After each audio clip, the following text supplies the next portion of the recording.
Sir வணக்கம். ஈரோடு கிழக்கு தொகுதிக்கான இடைத்தேர்தல் தேதி அறிவிக்கப்பட்டிருக்கிறது. 2 முறை காங்கிரஸ் வேட்பாளர்கள் ஒரே குடும்பத்தை சார்ந்த ஒரு அரசியல் பாரம்பரியம் கொண்ட ஒரு குடும்பத்தை சேர்ந்த தலைவர்கள் இருந்து ஒரு தொகுதி எப்படி பார்க்கிறீங்க?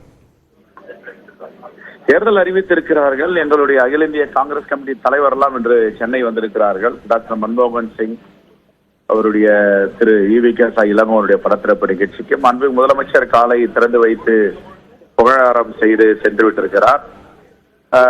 நாங்களும் நம் மாண்புமிகு முதலமைச்சர் இந்தியா கூட்டணி தலைவருடன் கலந்து பேசி ஒரு முடிவு எடுப்போம். இதில் ஒன்றும் பிரச்சனை இல்லை. இந்தியா கூட்டணி ஈரோடு கிழக்கில் பெருவாரியான வாக்கு வித்தியாசத்தில் வெற்றி பெறும்.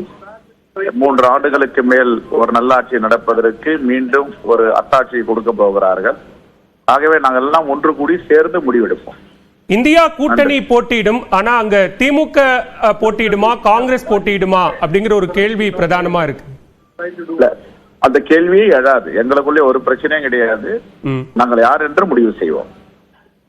ஈரோடு கிழக்கு தொகுதி இடைத்தேர்தலை பொறுத்த வரைக்கும் 2026க்கான ஒரு முன்னோட்டமாக இந்த இடைத்தேர்தல் இருக்குமா?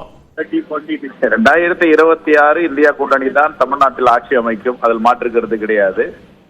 ஆனால் இது ஏற்கனவே எல்லா தேர்தலிலும் எப்படி வெற்றி பெற்று வருகிறதோ இந்தியா கூட்டணி, அதே போல் இந்த தேர்தலிலும் பெருவாரியான வாக்கு வித்தியாசத்தில் வெற்றி பெறும். அதில் எந்தவித மாற்று சிந்தனையும் யாருக்கும் இல்லை. ஆகவே நாங்கள் எல்லாம் கலந்து யோசித்து ஒரு நல்ல முடிவை எடுப்போம். நன்றி. தேங்க்யூ.